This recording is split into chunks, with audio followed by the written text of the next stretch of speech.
Segera download Quran Tadabbur, agar dia meraih tafsir kebaikan. dalam genggaman Contoh, Anda. bulan Ramadan adalah bulan Al-Quran.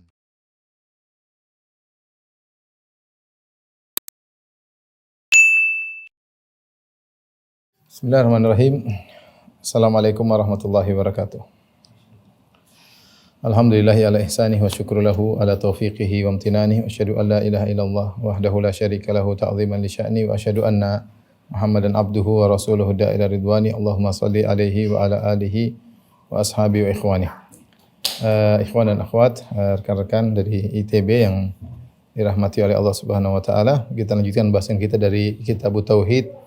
Kita sampai pada bab ke-21, bab Maja'a fi himayatil Mustafa sallallahu alaihi wasallam janabat tauhid wa saddihi kulla tariqin yusilu ila syirki. Bab tentang penjagaan Nabi sallallahu alaihi wasallam pada sisi-sisi tauhid dan bagaimana Nabi sallallahu alaihi wasallam menutup segala jalan, segala celah yang bisa mengantarkan kepada kesyirikan, ya.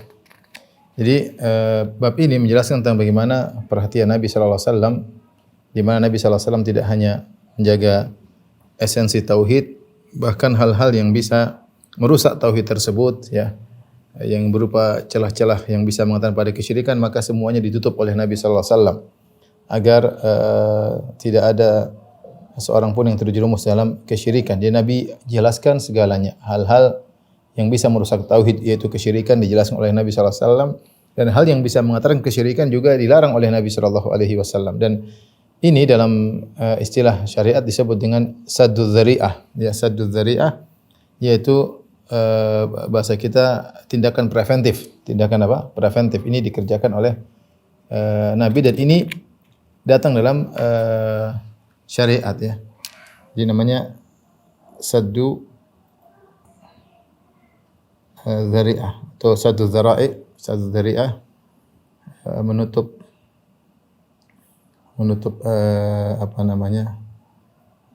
celah, ya. Dalam bahasa kita tindakan preventif, ya. Ya. Ini berlaku contohnya, dalilnya, adapun dalilnya.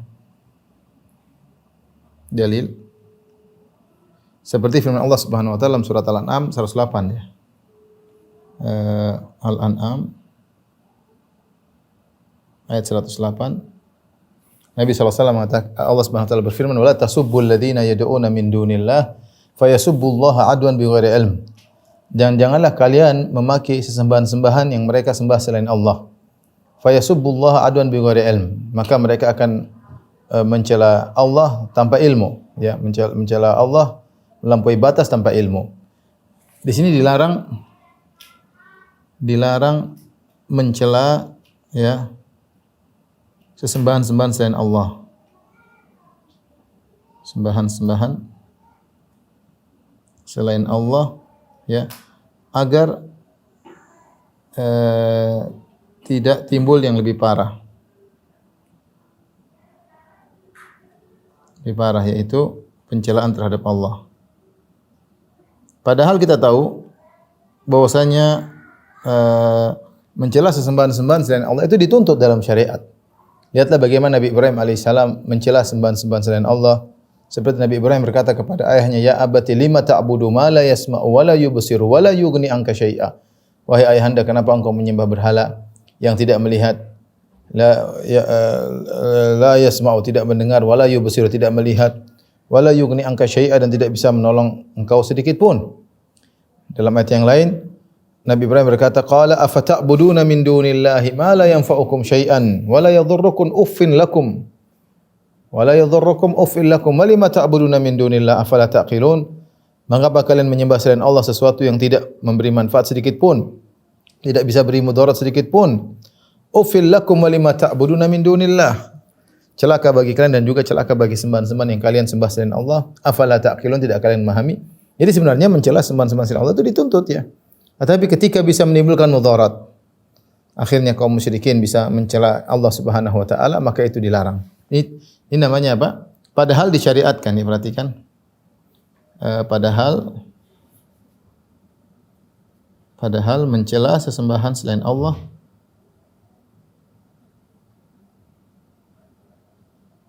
selain Allah asalnya disyariatkan. Tapi dilarang karena untuk preventif. Contoh yang kedua, dalil yang kedua, seperti dalam surat Al-Baqarah 104. Surat Al-Baqarah 104 ya. Allah mengatakan, "Ya ayyuhalladzina amanu la taqulu ra'ina wa qulu unzurna wasma'u." Wahai orang yang beriman, janganlah kalian berkata ra'ina. Ra'ina dalam bahasa Arab artinya adalah perhatikan kami wahai Rasulullah.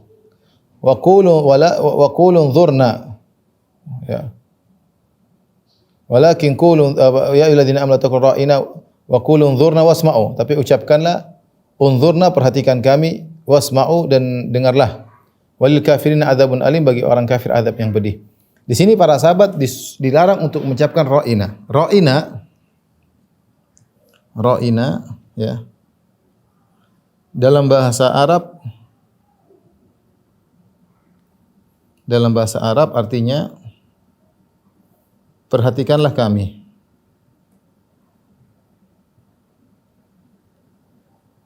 Ini bahasa Arab. Dalam bahasa Yahudi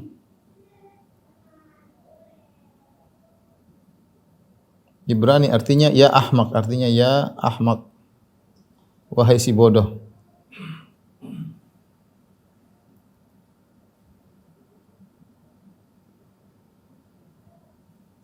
Wahai si bodoh, si tolol atau si pandir. Jadi para sahabat ketika mengatakan kepada Nabi, wahai Rasulullah ra'ina, wahai Rasulullah perhatikanlah kami. Ini perkataan yang boleh. Ini asalnya adalah perkataan yang mubah. Perkataan yang mubah. Yang boleh.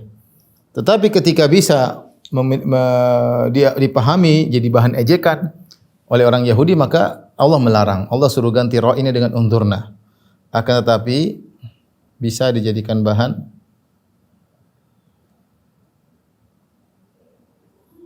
ejekan oleh kaum Yahudi.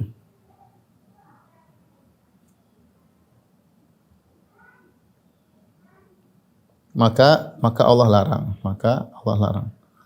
Allah suruh ganti, larang, dan Allah suruh ganti dengan unzurna, dan diganti dengan sama maknanya, diganti dengan unzurna ya. Walakin wa qul unzurna ya. Ini contoh tindakan preventif, dalil bahwasanya preventif itu dianjurkan. Yang kedua, kita sebutkan contoh praktek ya.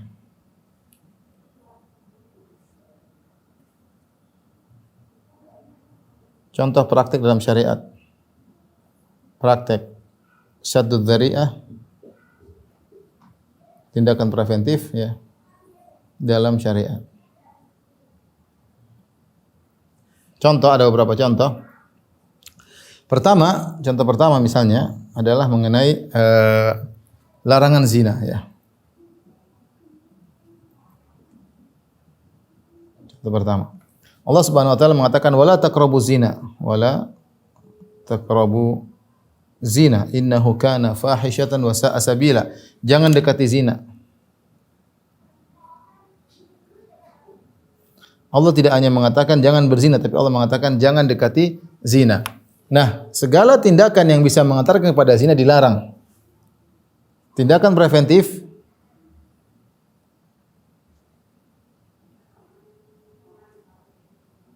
maka dilarang hal-hal berikut. Apa saja? Yang pertama, misalnya dilarang mengumbar pandangan.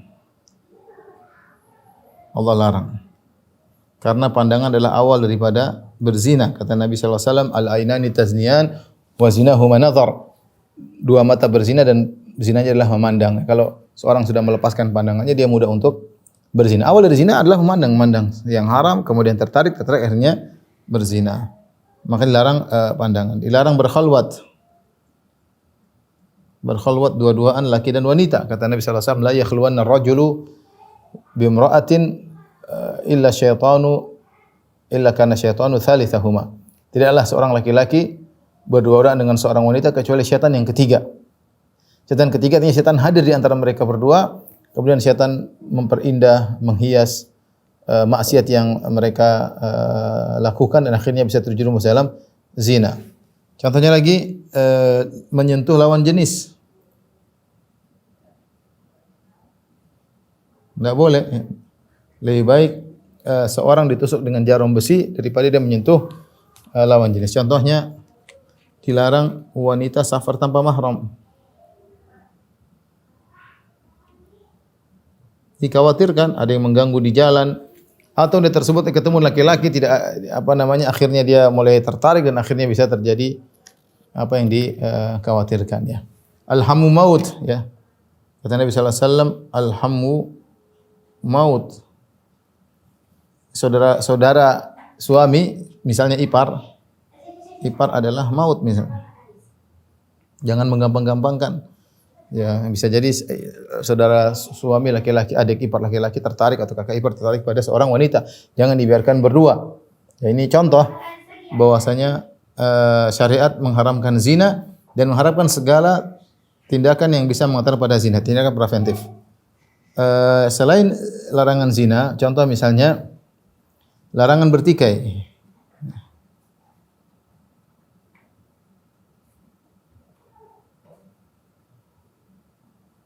Larangan bertikai. Ya kita tahu Allah Subhanahu wa taala menyuruh untuk bersatu padu dalam ayat dalam hadis-hadis. Allah mengatakan innamal mu'minuna ikhwah fa aslihu baina akhawaykum. Ya, janganlah sungguhnya kaum ini adalah saling saudara, jangan maka damaikanlah di antara yang berselisih. Rasulullah SAW mengatakan la tahasadu, jangan berhasad, saling hasad. Wala tadabaru, dan jangan saling balik belakang. Wala tanajashu, jangan berbuat najas. Dan larangan banyak sekali ya di situ dalam rangka untuk menjaga tali persatuan. Maka tindakan preventif berikut ini.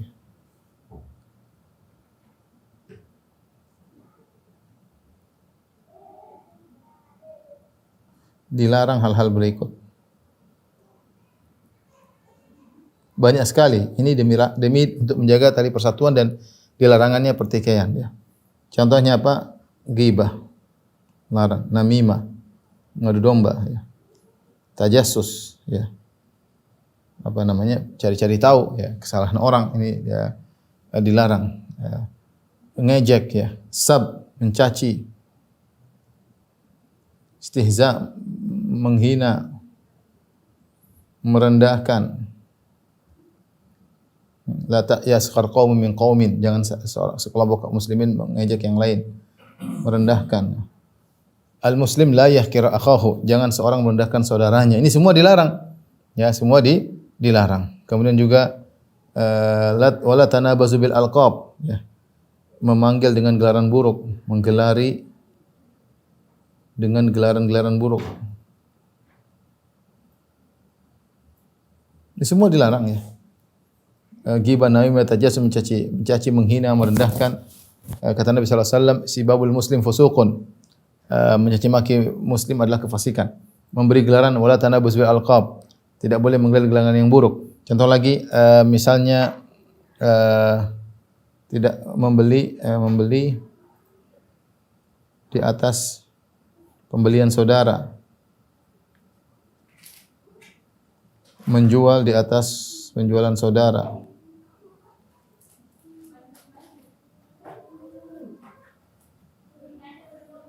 Di antaranya menkhitbah, melamar di atas lamaran saudara dan lain-lain. Ini contoh bagaimana sadud dzari'ah. Perhatikan di sini syariat menerapkan sadud dzari'ah pada perkara-perkara seperti zina, larangan bertikai, apalagi pada perkara yang sangat berbahaya berkaitan tauhid dan syirik ya. Tolong Indo.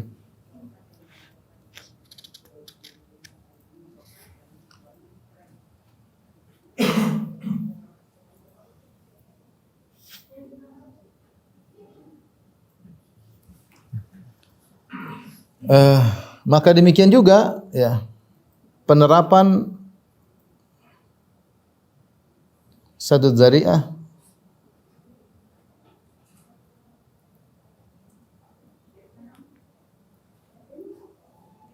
preventif pada kesyirikan. Rasulullah SAW mengharamkan banyak perkara yang bisa mengantar pada kesyirikan ya. Hadis-hadis Nabi, tindakan Nabi.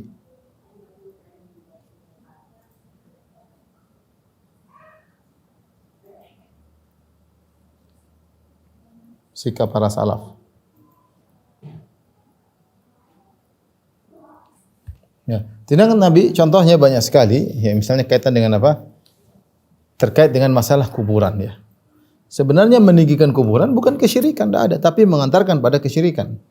Maka dilarang.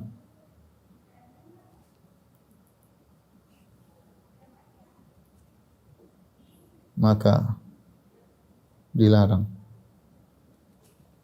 Meninggikan kuburan.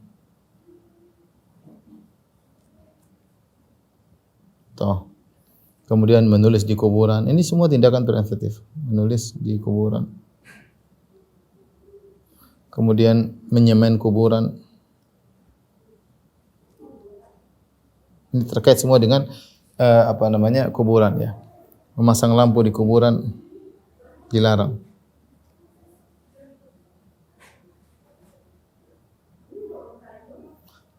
Salat di kuburan.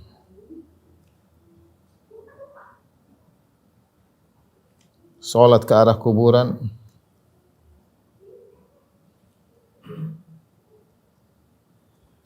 Menghadap kuburan. Dan lain-lain banyak sekali ya. Nanti belum berkaitan dengan syirik-syirik berkaitan dengan lafal. Tapi intinya Nabi SAW melakukan ini semua dalam rangka untuk mencegah terjadinya kesyirikan. Sikap para salaf contohnya sikap Umar. Ini sudah pernah kita sampaikan pada pertemuan lalu. Sikap Umar bin Khattab radhiyallahu anhu. Seperti apa beliau menebang pohon Ridwan yang Allah sebutkan pohon tersebut dalam firman-Nya, laqad radhiyallahu 'anil mu'minin yubayyi'unaka tahta syajarah. Sungguh Allah telah ridha kepada kaum mukminin yang membaiat engkau di bawah sebuah pohon. Pohon tersebut pohon Ridwan. Ketika orang mulai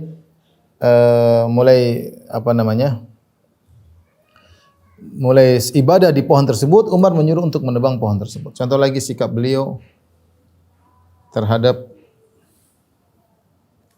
Nabi Daniel.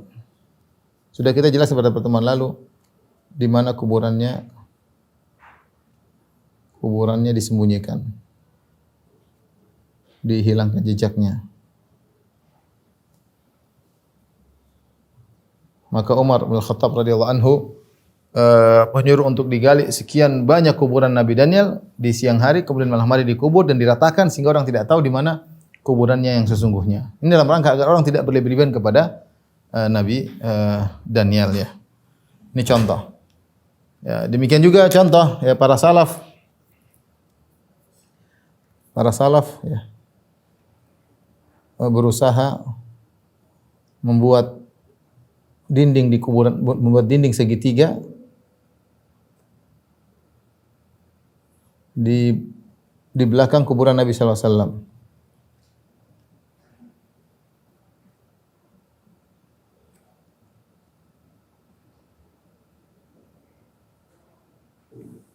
Artinya kalau ini kuburan Nabi sallallahu alaihi wasallam, misalnya ini kiblat, di selatan itu kiblat di Madinah. Maka ini kuburan Nabi sallallahu alaihi wasallam misalnya. Maka dibuatlah segitiga seperti ini dinding.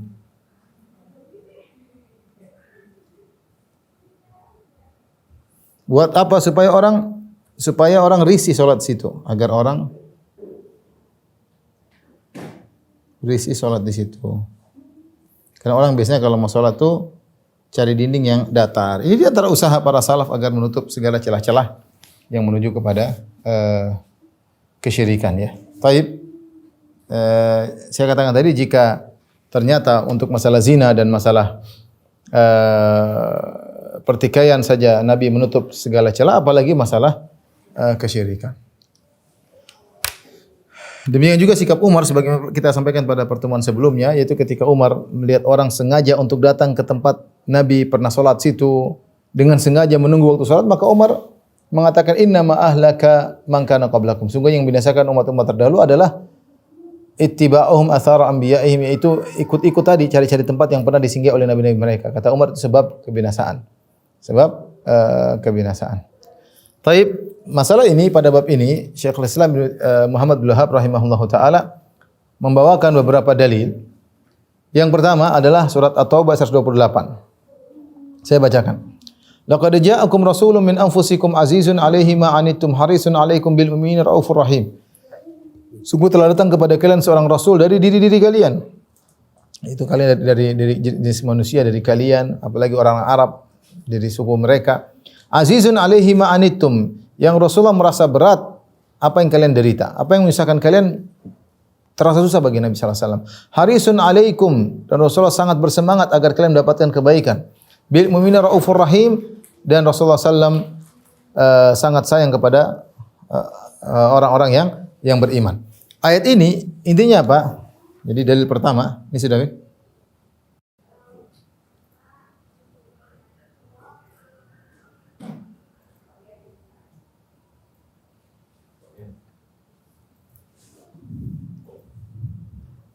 Dalil pertama, laqad ja'akum rasulun anfusikum azizun 'alaihi ma 'anittum harisun 'alaikum bil mu'minina raufur rahim. Telah datang kepada kalian seorang rasul dari diri kalian, azizun 'alaihi ma 'anittum, yaitu rasul tersebut merasa berat apa yang memberatkan kalian.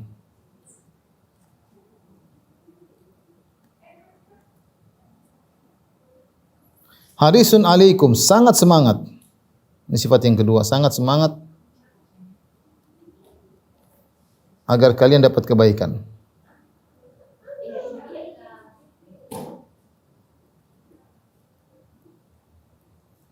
Bil mu'minina raufur rahim, sangat sayang kepada kaum mukminin. Sangat sayang kepada kaum mukminin.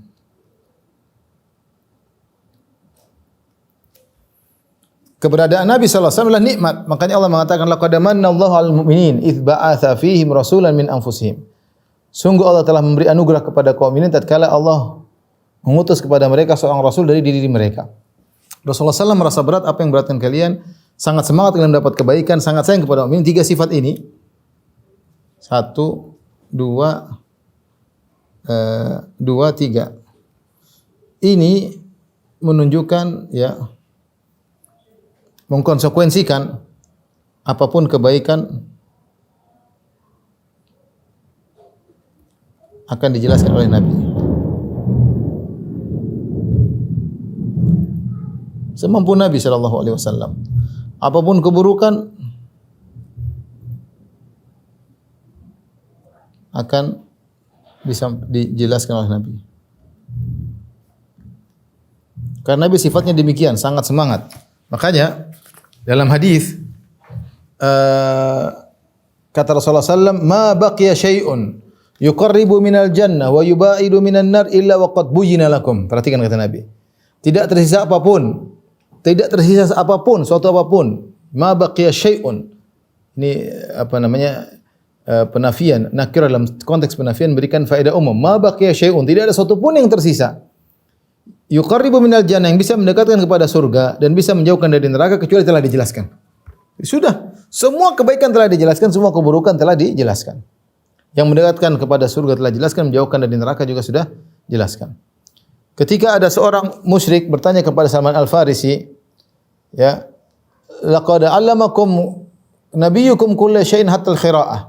Apakah Nabi kalian mengajarkan kepada kalian segala sesuatu sampai ada qada'il hajat, sampai ada buang hajat? Nabi sampai seperti itu?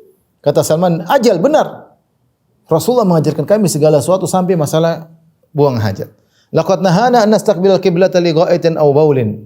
Rasulullah telah melarang kami untuk menghadap kiblat ketika buang air besar atau buang air kecil. Rasulullah ajarkan. Ya. Kalau masalah buang hajat saja Rasulullah SAW ajarkan, apalagi yang berkaitan dengan peribadatan. Kalau masalah buang hajat saja, ada buang hajat Rasulullah SAW ajarkan adab makan, apalagi ada yang berkaitan dengan masalah peribadatan kepada Allah, masalah tauhid dan kesyirikan. Pasti Rasulullah SAW ya menjelaskan dengan sangat detail. Makanya kalau kita lihat hadis-hadis yang berkaitan dengan tauhid sangat detail. Itulah yang dikumpulkan oleh Syekh Muhammad bin Wahab rahimahullah dalam Kitab Tauhid. Sampai bagaimana larang-larangan secara detail ya. Kemudian dalil kedua,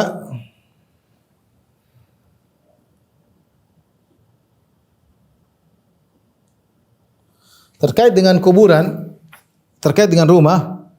Kata Rasulullah SAW, la taj'alu buyutakum kubura. Ya, perhatikan. Yang kedua, la taj'alu buyutakum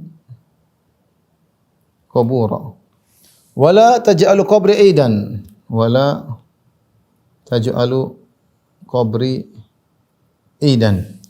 Wa sallu alayya fa inna salatakum tablughuni haitsu kuntum. Sallu alayya fa inna salatakum tablughuni haitsu kuntum. Lihat kata Nabi SAW, jangan jadikan rumah kalian sebagai kuburan.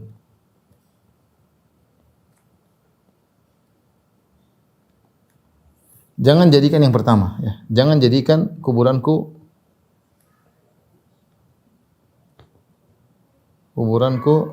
seperti hari Id, seperti Id. Seperti perayaan, seperti Id. Bersalawatlah kepadaku, sungguhnya salatku sampai kepada salat kalian sampai kepadaku dimanapun kalian berada.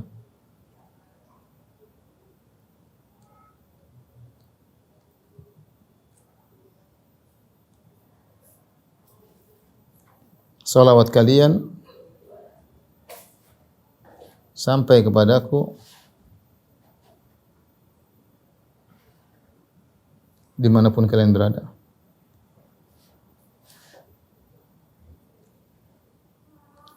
Taibnya ada 3 perkara. Perkara pertama, perkara kedua, perkara ketiga. Yang pertama, jangan jadikan rumah kalian sebagai kuburan. Bagaimana agar rumah tidak jadi kuburan? Dengan 2 cara. 2 cara agar tidak jadi kuburan. Pertama, salat sunnah di rumah.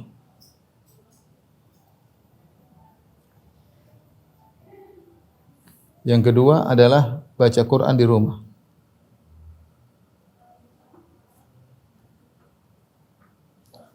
Seperti dalam hadis kata Nabi SAW, ij'alu min salatikum fi buyutikum wa la tattakhidhuha qubura. Kata Nabi, jadikanlah sebagian salat kalian di rumah kalian. Jangan jadikan rumah kalian seperti kuburan. Jadi kalau supaya rumah tidak jadi kuburan, salat sedikit, salat sunnah ke, salat duha ke, salat qiyamul lail, maka tidak akan menjadi kuburan. Ya. Yang kedua, baca Quran. Kata Nabi SAW, la taj'alu buyutakum maqabir. Jangan kalian jadikan rumah kalian sebagai kuburan. Inna syaitana yanmi firu minal baiti alladhi tuqra'u fi suratul Baqarah. Sungguhnya setan lari dari rumah yang dibacakan padanya surat Al-Baqarah. Ya. Ini dalil bahwasanya rumah supaya tidak jadi kuburan 2 caranya. Salat sunnah di situ, kemudian baca Quran di situ. Kalau ada rumah tidak dibacakan Quran, tidak salat, maka seperti kuburan. Ini dalil isyarat bahwasanya kuburan bukan tempat baca Quran. Isyarat bahwa kuburan bukan tempat salat dan bukan tempat baca Quran. Jangan sampai mengatakan baca Quran, perhatikan ya. Jangan sampai kita mengatakan baca Quran di kuburan lebih afdal. Ya. Ini tidak ada berpendapat demikian. Baca Quran di kuburan lebih afdal. Namun tidak kita pungkiri bahwasanya sebagian mazhab Syafi'iyah berpendapat bahwasanya seorang dianjurkan baca Quran di kuburan agar penghuni kuburan merasa nyaman, merasa dapat keberkahan. Tapi bukan baca Quran karena baca Quran di kuburan karena lebih afdal di kuburan, tidak, bukan demikian. Jadi mereka ada pendapat di kalangan mazhab Syafi'iyah, yaitu di antara kita memberi manfaat kepada mayat, Caranya bagaimana? Adalah dengan kita baca Quran buat mereka di kuburan. Mereka berdalil dengan hadis yang Nabi membelah korma, Nabi tanam di kuburan, kemudian para sahabat bertanya, "Ya Rasulullah, lima fa'alta hadza? Kenapa Anda melakukan demikian? Pelepah korma engkau tancapkan di kuburan." Kata Nabi sallallahu alaihi wasallam, "La'allahu yukhaffafu anhu ma lam yaibasa." Malam yaibasa. Semoga Allah meringankan beban kedua orang ini selama pelepah korma ini tidak kering. Dipahami oleh mereka dengan kias aulawi. Kata mereka, kalau pelepah korma saja yang basah bisa meringankan adab penghuni kubur, apalagi kalau kita baca Al-Quran, keberkahan akan sampai. Tetapi ketika mereka membahas ini bukan dalam rangka meyakini di kuburan lebih afdal baca Quran, apalagi minta kepada kuburan, tidak. Ini berkaitan dengan memberi manfaat kepada mayat. Kita memberi manfaat kepada mayat di antara dengan menziarahinya, dengan mendoakannya. Nah, mazhab Syafi'i mengatakan di antaranya kita baca Quran untuk dia. Ya, ini dalil mereka, tapi kita bilang dalilnya tidak kuat, ya, karena itu kekhususan Nabi sallallahu alaihi wasallam, ya, dan ini bahasanya tersendiri. Ya, sudah pernah bahas juga di website bahwasanya ini pendapat mazhab Syafi'i namun tidak tidak kuat, ya. Karena yang dilakukan oleh Nabi sallallahu alaihi wasallam itu adalah kekhususan Nabi sallallahu alaihi wasallam. Nabi tidak pernah lagi menancapkan pelepah korma di kuburan-kuburan yang lain. Ini pun kalau mereka lakukan bukan meyakini baca Quran di kuburan lebih afdal. Oleh karenanya merupakan kesalahan. Ketika kemudian sebagian orang datang ke kuburan wali baca Quran di situ merasa lebih afdal, ini salah. Karena kuburan bukan tempat ibadah. Dan ini yang terjadi zaman sekarang, kuburan dibikin kubah. Orang sana salat, orang baca Quran di sana, ditaruh Al-Quran di situ, taruh wirid-wirid, sehingga merasa ibadah di situ lebih afdal. Berdoa di situ lebih afdal, baca Quran di situ lebih afdal, salat lebih afdal. Bahkan sebagian kuburan menyaingi masjid-masjid. Masjid-masjid lebih sepi, kuburan lebih ramai. Ini tentunya tidak boleh, ya. Ini Rasulullah SAW larang, jangan menjadikan rumah sebagai kuburan. Kemudian berikutnya kata Rasulullah SAW, "Wala taj'alu qabri idan." Jangan kalian jadikan kuburanku seperti Id. Id yaitu seperti hari raya. Di sini ada beberapa pembahasan, ya, tentang apa yang dimaksud dengan menjadikan kuburan menjadi Id, ya. Kuburan Nabi menjadi Id tidak boleh, ya. Maknanya di antaranya maknanya adalah satu, misalnya sering mengunjungi kuburan Nabi, sering, ya, untuk bersalawat. Ini tidak boleh, ya. Atau mengucapkan salam, sering sekali. Ini di antara makna jangan kau jadikan kuburanku sebagai Id. Yang kedua, maknanya adalah sengaja rame-rame kumpul untuk ziarah bareng-bareng, ya. Seperti hari Id, ya. Rame-rame seperti hari Id, menyengaja untuk mengunjungi kuburan Nabi rame-rame seperti hari Id. Ini disebutkan bikin perayaan, ya, untuk ziarah kuburan Nabi. Saya akan bacakan perkataan para ulama tentang masalah ini. Di antaranya, ya, ini di antara kuburan Nabi berkumpul pada bulan tertentu, bulan atau tahun atau waktu tertentu. Ini tidak diperbolehkan, ya.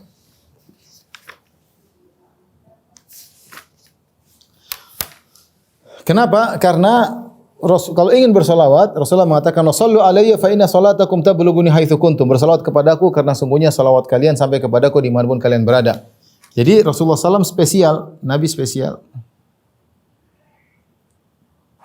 untuk mengucapkan salam, untuk salam kepada Nabi bisa di mana saja. Tidak harus di depan kuburan. Dalam hadis, ya, kata Nabi SAW, "Inna lillahi malaikatan sayyahin." Sungguhnya Allah memiliki malaikat-malaikat yang sering berjalan fil ardi, di atas muka bumi, yuballighuni min ummati salam, menyampaikan salam dari umatku. Jadi kita kalau kita mengucapkan salamu alayka ya Rasulullah atau Allahumma salli alaik, Allahumma sallallahu alaihi wasallam, ya, kita mengucapkan salat dan salam, maka ada malaikat yang ngambil dan malaikat sampaikan kepada Nabi sallallahu alaihi wasallam. Jadi tidak perlu kita datang ke kuburan Nabi sallallahu alaihi wasallam. Tidak perlu. Makanya Rasulullah mengatakan, "Wa shallu alayya fa inna taslimakum yablughuni haitsu kuntum." Salawatlah kepadaku, sungguhnya salam kalian sampai kepadaku dimanapun kalian berada.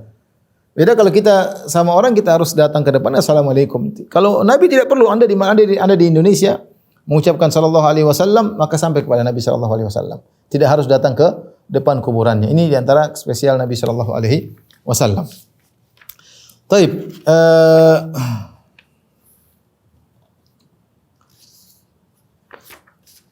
Para sahabat mereka sangat cinta kepada Nabi sallallahu alaihi wasallam, ya. Tetapi mereka tidak pernah menyengaja untuk selalu datang ke kuburan Nabi sallallahu alaihi wasallam. Mereka tidak melakukan demikian, ya. Karena mereka tahu Rasulullah SAW melarang kuburan Nabi dijadikan Id, ya. Saya bacakan satu hadis yang diriwayatkan oleh Ali bin Husain. Ali bin Husain bin Ali bin Abi Thalib radhiyallahu taala anhum, ya. Ali bin Husain Zainal Abidin, cucunya Ali bin Abi Thalib. Namanya Ali bin Husain bin Ali. Dia bercerita, suatu hari dia melihat seorang masuk di dalam celah-celah yang ada pada kuburan. Jadi ada dalam kuburan ada celah-celah, dia masuk. Kemudian berdoa di situ. Ada orang sengaja ke kuburan Nabi untuk berdoa. Maka ia pun melarang orang tersebut. Ali bin Husain melarang dan dia berkata, "Maukah kamu aku beritahu sebuah hadis yang aku dengar dari bapakku, dari kakekku, dari Rasulullah SAW?" Yaitu disebutkan sanadnya. Dari bapakku yaitu Husain, dari kakekku Ali bin Abi Thalib, dari Nabi SAW. Ini silsilah Ahlul Bait. Jadi dilihat ada orang sengaja masuk ke celah kuburan Nabi kemudian berdoa di situ. Maka dia tegur. Dia bilang, "La tattakhidhu," Rasulullah bersabda, "La tattakhidhu qabri idan wala buyutakum qubura." Jangan kalian menjadikan kuburanku sebagai id. Ya. Jangan jadikan rumah kalian sebagai kuburan. Wa shallu alayya, bersalawatlah kepadaku. Fa inna taslimakum yablughuni haitsu kuntum. Sungguhnya salam kalian sampai kepadaku di mana kalian berada.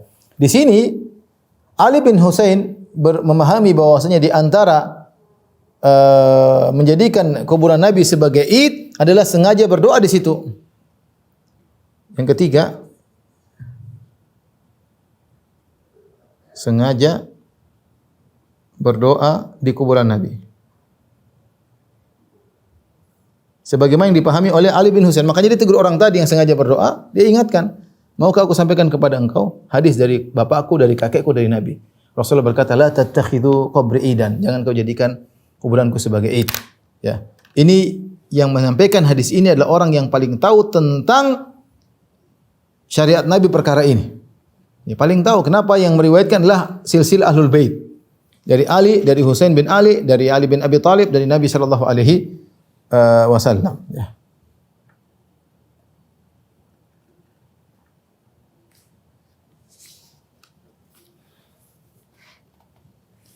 Demikian juga ini juga diriwayatkan Al Hasan, tadi dari Ali, sekarang dari Al Hasan. Tadi dari Ali bin Husain, sekarang dari Al Hasan. Dari Suhail bin Abu Sahal bin Abi Sal dia berkata, Al Hasan bin Ali bin Abi Thalib melihatku berada di kubur Nabi. Lalu dia memanggilku.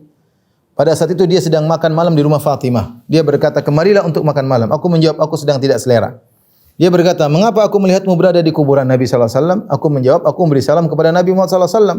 Dia berkata, "Jika kamu masuk ke masjid, maka berilah salam." Karena disunahkan kalau kita masuk masjid mengucapkan salam kepada Nabi.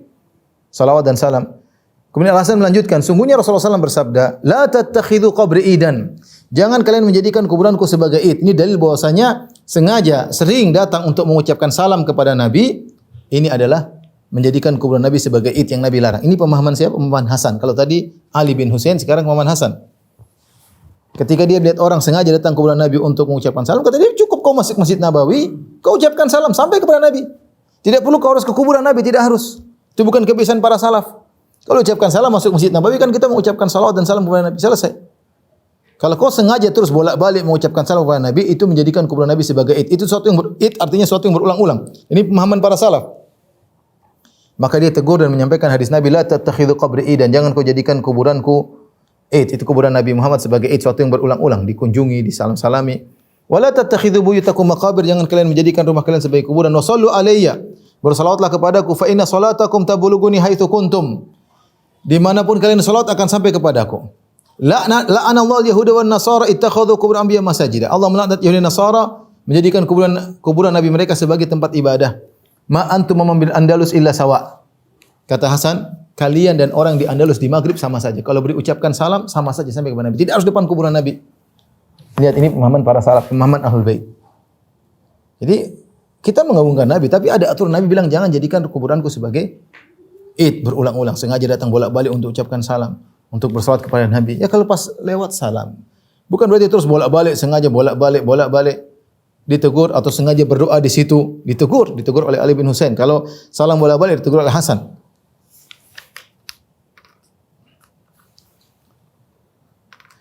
Di antara para sahabat tidak biasa datang ke kuburan Nabi sallallahu alaihi wasallam kecuali Ibnu Umar. Dari Ma'mar, dari Ayyub, dari Nafi beliau berkata, "Kana Ibnu Umar idza qadima min safarin ata qabran Nabi sallallahu alaihi wasallam, faqala assalamu alayka ya Rasulullah, assalamu alayka ya Abu Bakar, assalamu alayka ya Abatah." Ibnu Umar kalau pulang safar, dia kalau pulang safar sengaja dia mampir ke kuburan Nabi. Tapi bukan tiap hari, bukan. Kalau lagi pulang safar, dia menyempatkan seakan-akan baru masuk dari luar kota Madinah, kemudian masuk, kemudian mengucapkan salam, dia datang kepada Nabi, assalamualaikum ya Rasulullah, kemudian mengucapkan salam kepada Abu Bakar, mengucapkan salam kepada ayahnya Umar. Qala Ma'mar fadzakartu dzalika li Ubaidillah bin Umar. Maka aku sampaikan ini kepada Ubaidillah bin Umar. Ubaidillah bin Umar itu saudaranya. Saudaranya Abdullah bin Umar, anaknya Umar sama-sama. Kata dia, "Mana alamu ahadan min ashabi Nabi sallallahu alaihi wasallam fa'ala dzalika ila Ibnu Umar." Kami tidak mengetahui para sahabat melakukan seperti ini kecuali Ibnu Umar. Para sahabat pulang safar, enggak ada yang datang ke kuburan Nabi kecuali Ibnu Umar. Ini pun kalau pulang safar. Bukan sengaja bolak-balik di masjid, salam balik lagi.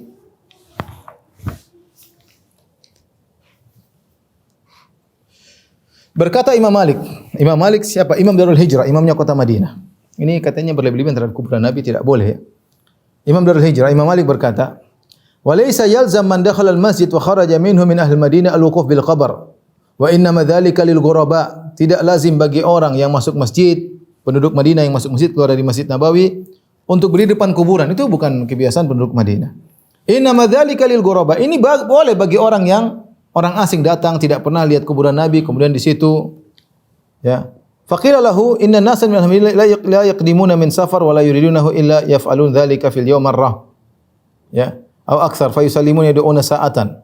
Maka dikatakan kepada Imam Malik, sungguhnya sekelompok orang dari penduduk Madinah tidaklah mereka baru datang dari safar atau mereka hendak safar kecuali mereka melakukan hal tersebut sehari sekali, ya. Kalau mau safar mereka ke kuburan Nabi, pulang dari safar mereka ke kuburan Nabi, sekali atau dua kali mereka lakukan. Mereka mengucapkan salam dan mereka berdoa beberapa waktu. Maka apa kata Imam Malik? Lam yablugni hadza an ahadin min ahli fiqhi bi baladina. Tidak ada satu orang ahli fikih pun yang menyampaikan hal ini kepadaku tentang perbuatan tersebut. Kemudian beliau ingatkan, wala yuslihu akhirah hadhil umma illa ma aslaha awwalaha. Tidak akan bisa memperbaiki umat ini kecuali dengan apa yang telah memperbaiki umat terdahulu. Jadi beliau menegur hal tersebut. Walam yablughni an awwali hadhil umma wa sadri annahum kanu yaf'aluna dzalik. Dan tidak sampai kepadaku bahwasanya para salaf dahulu melakukan seperti ini. Setiap mau safar ucapkan salam, bolak-balik mengucapkan salam kepada Nabi sallallahu alaihi wasallam. Wa yukrahu dzalika illa liman jaa'a min safar. Ini makruh kecuali orang yang mau safar atau pulang dari safar. Imam Malik masih mengatakan boleh. Adapun bolak-balik situ tanpa ada sebab, ya, maka ini termasuk menjadikannya sebagai id.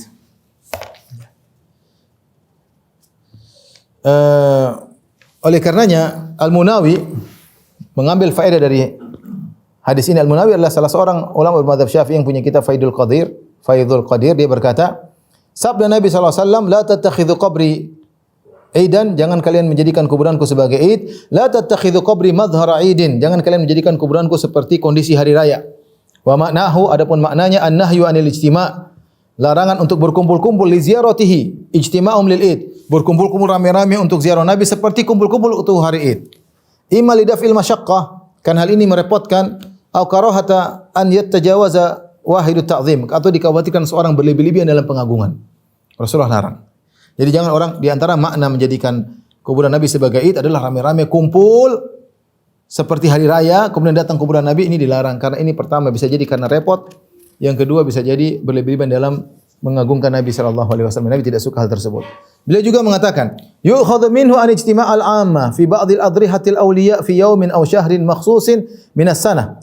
Wa yaquluna hadha yawmu maulid asy-syaikh wa ya'kuluna wa yashrabuna rubbama yarqusuna manhiyun anhu syar'an.